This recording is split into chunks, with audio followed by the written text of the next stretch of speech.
On one quiet morning in 1945, an American plane drifted silently through the Japanese sky, and within seconds, the sky lit up, but it wasn't the sunrise. It was something no one had ever seen before. It was a flash that was so blinding that it erased shadows and crushed an entire city in a blink. People near it didn't scream, they just vanished. This wasn't just an attack. It was a message, a warning, and the beginning of something really terrifying. But a big question is, how did we even get here? This is Hiroshima, a beautiful city with rivers, bridges, and tree-lined streets. It wasn't the biggest city in Japan, but it was growing fast. It served as a base for soldiers and Japan's military supplies.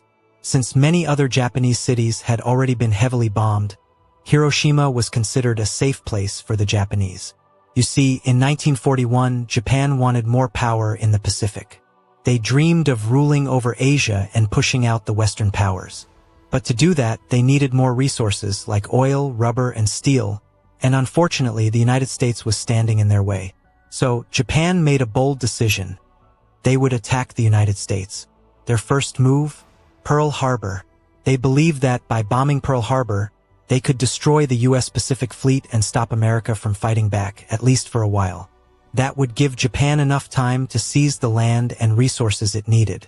But the details of the attack on Pearl Harbor is another story, because it completely backfired. And how did that happen?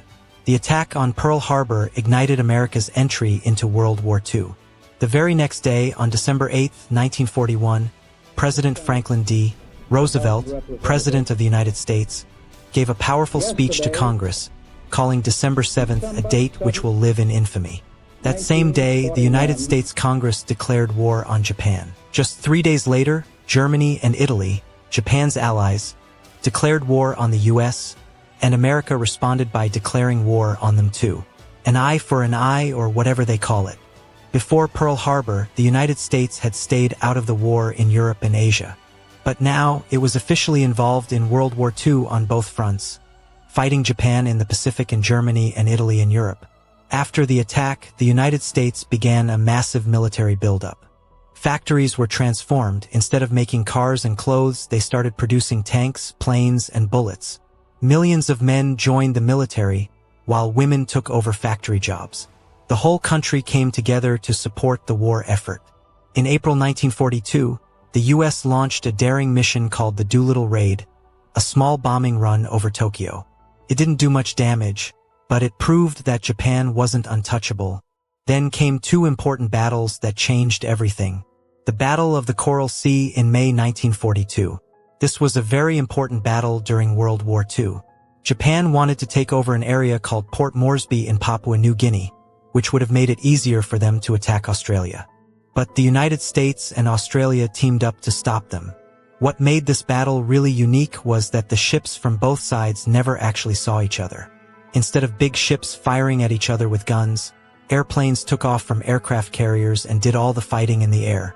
This was the first time in history that a naval battle happened like this. Even though both sides lost ships, Japan had to cancel their invasion, so it was considered a win for the Allies. It showed that Japan could be stopped, and it protected Australia from being attacked. And just a month after, on June 4, 1942, the Japanese began bombing Midway Island. Meanwhile, the U.S. aircraft carriers, USS Enterprise, USS Hornet, and USS Yorktown, launched their planes and began hunting the Japanese fleet. At first, things looked bad for the Americans. Many of their planes were shot down without hitting anything. But then came a moment of pure luck and timing. A group of American dive bombers arrived just as the Japanese carriers were refueling and rearming their planes. The Japanese ships had their decks full of fuel, bombs, and torpedoes. They were completely vulnerable. For carriers sunk in one day. In just a few minutes, U.S. dive bombers hit and set 3 Japanese aircraft carriers on fire: Akagi, Kaga, and Soryu. Later that day, the 4th Japanese carrier, Hiryu, also attacked and damaged the U.S. carrier Yorktown, but American planes eventually found and sank Hiryu too. All 4 of Japan's best aircraft carriers were destroyed. These were the same ships that had led the attack on Pearl Harbor only 6 months earlier. Japan not only lost 4 of its 6 main carriers, They also lost many of their best-trained pilots, whom they couldn't replace easily. Aircraft carriers were the most powerful weapons in the Pacific, and losing 4 of them at once was a disaster for Japan.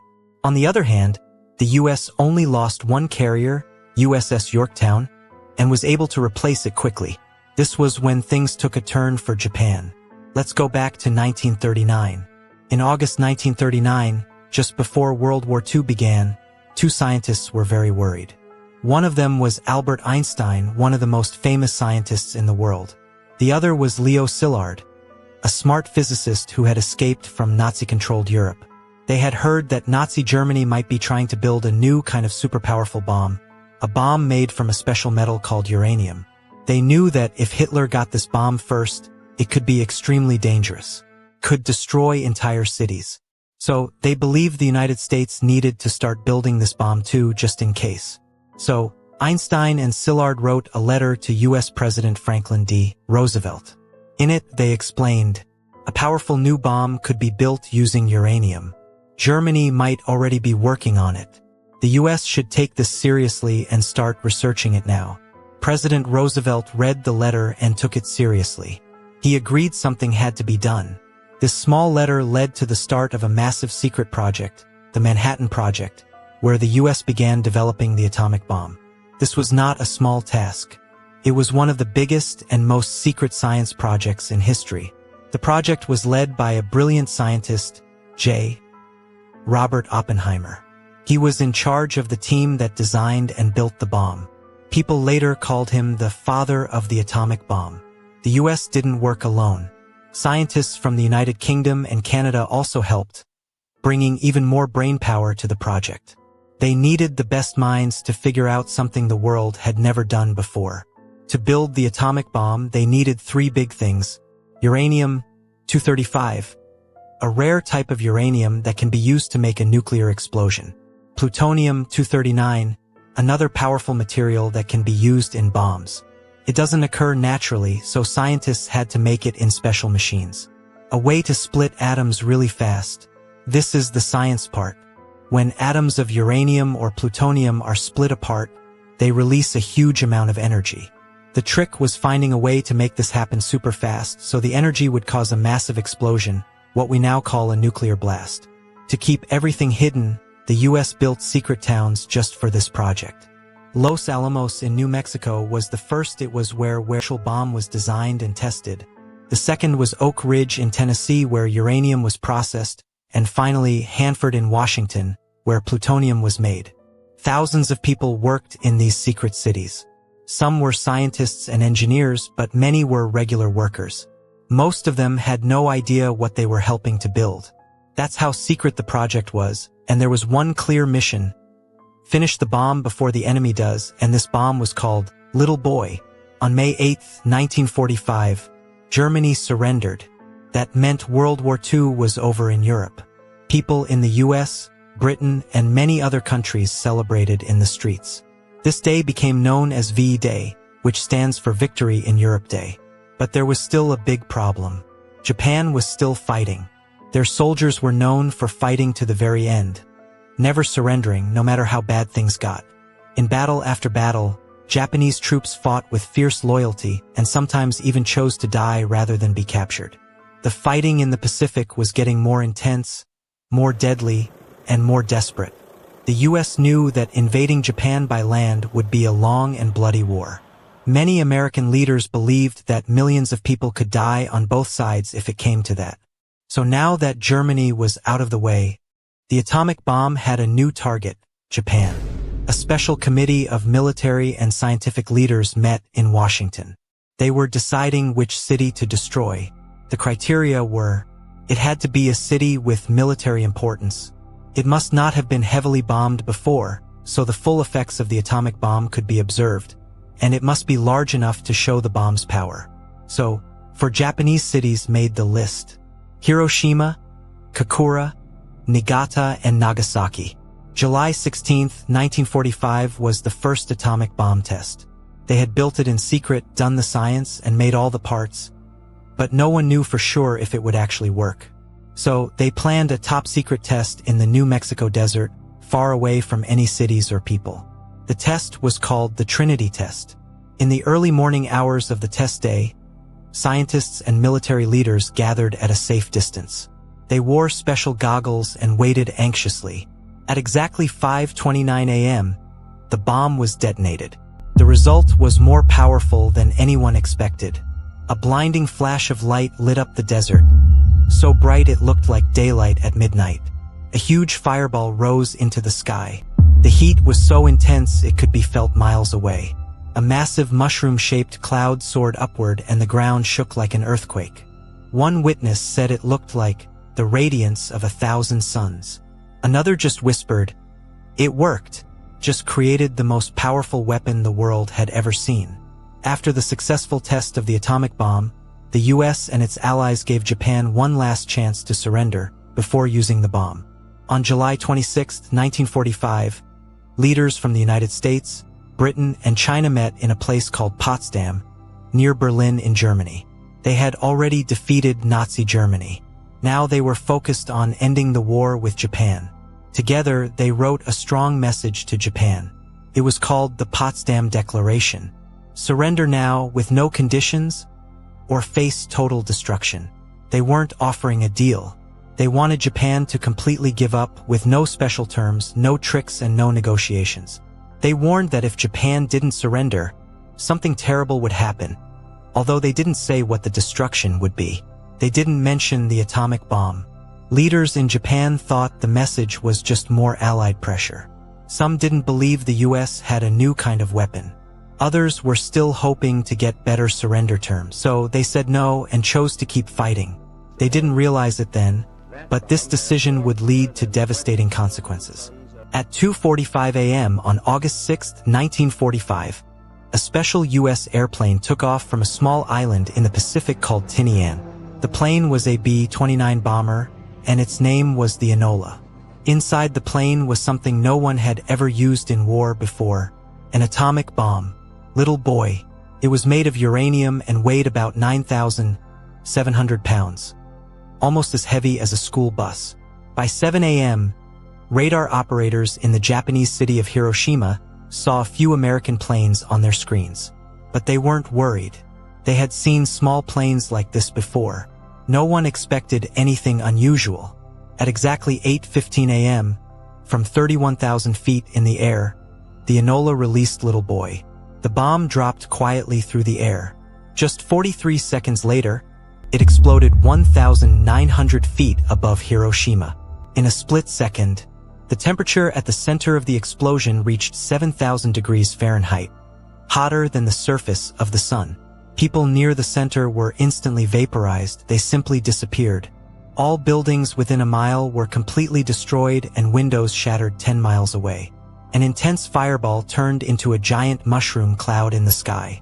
Around 70,000 to 80,000 people died instantly, men, women, children. Many more were injured, burned, or trapped under rubble. In the hours that followed, huge fires spread across the city. The sky turned dark with smoke. People walked around with burned skin hanging off their bodies. Many looked for water, but much of it had turned black from the heat and debris. Children cried for their parents.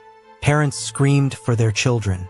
On buildings and sidewalks, shadows of people were burned into the concrete, showing where they had stood at the moment the bomb hit. Hiroshima was silent. Hospitals were gone. The doctors were dead. Survivors, now called hibakusha, suffered from burns, radiation, and trauma. Still, Japan did not surrender. Tsutomu Yamaguchi was a 29-year-old Japanese engineer working for the Mitsubishi Company during World War II. In August 1945, he was on a business trip to the city of Hiroshima. He had no idea that his name would soon become part of one of the most unbelievable true stories ever told. That morning, as he was walking through the city, he looked up and saw a strange plane flying overhead. A few moments later, the sky lit up. The atomic bomb exploded less than 2 miles from where he stood. In an instant, the blast threw him through the air. His body was burned and bleeding. His ears rang from the explosion. He had serious burns on his upper body, face, and arms. But somehow he survived. He crawled to an air raid shelter and spent the night there. In pain, confused, and surrounded by destruction. The next morning, despite his injuries, Yamaguchi boarded a train headed for his hometown, Nagasaki, to report back to work at Mitsubishi. And then the United States struck again. Just 3 days after Hiroshima, the US had another bomb ready. This one was even more powerful. It was made from plutonium, a different kind of material from the first bomb. It was heavier, stronger, and had a bigger blast. The bomb was called Fat Man. Early in the morning at 3:49 a.m., a B-29 bomber, Boxcar, took off from the Pacific island of Tinian, the same place the first bomb had come from. Their original target was a city called Kokura. But when the plane got there, the city was covered in clouds and smoke from another bombing the day before. The pilots couldn't see their target clearly, and they were under strict orders not to drop the bomb blindly. So they made a difficult decision: fly to their backup target, Nagasaki. At 11:02 a.m., Fat Man was dropped over the city of Nagasaki. The bomb exploded in the Urakami Valley, a part of the city surrounded by hills and mountains. Those hills helped block some of the blast, so the destruction wasn't as wide as it was in Hiroshima. But it was still horrific. 35,000 to 40,000 people died instantly. Buildings were torn apart and fires spread quickly. Survivors were burned, injured, or trapped under rubble. In the days and weeks that followed, thousands more died from burns, wounds, or radiation poisoning. Nagasaki, like Hiroshima, had become a city of ash and silence. America had just ended the world twice. Unbelievably, Tsutomu Yamaguchi survived again. This time, he was protected by the thick walls of the office building. He was injured again, and the city around him was once again destroyed just like Hiroshima. He is the only person officially recognized by the Japanese government as having survived both atomic bombings. The Hibakusha, these are the survivors of Hiroshima and Nagasaki. They faced more than physical scars. They were shunned, treated as cursed. Many developed cancer. Their children were born with defects. Some were studied like lab specimens. They spoke of black rain, skin peeling off, people wandering with eyeballs melted, of silence that followed the scream, and their lives were destroyed forever. This moment marked the start of a new kind of tension, not just between countries, but between superpowers with world-ending weapons. Japan finally surrendered on September 2, 1945, and just 4 years later, in 1949, the Soviet Union tested its own atomic bomb. This shocked the US, who had hoped it would take the Soviets much longer. Now, two countries had the power to destroy entire cities in seconds. What happened next was like a terrifying contest. The US built more bombs and the Soviet Union built even more. Then came hydrogen bombs, even more powerful than the ones used in Japan. Soon, both sides had thousands of nuclear warheads ready to launch at any moment. This became known as the arms race, a race to see who could build the most powerful and deadly weapons. As of now, 9 countries have nuclear weapons. Some of them have enough bombs to destroy the planet several times over. The bombings of Hiroshima and Nagasaki were not just events of war. They were a revelation of how far humans would go, of what science could create, and of what fear could justify. These were not just bombings. These were messages. Messages etched in fire and flesh. Messages the world still hasn't fully understood. That morning sky in Hiroshima wasn't supposed to glow, but it did. And that was the day the humanity crossed the line.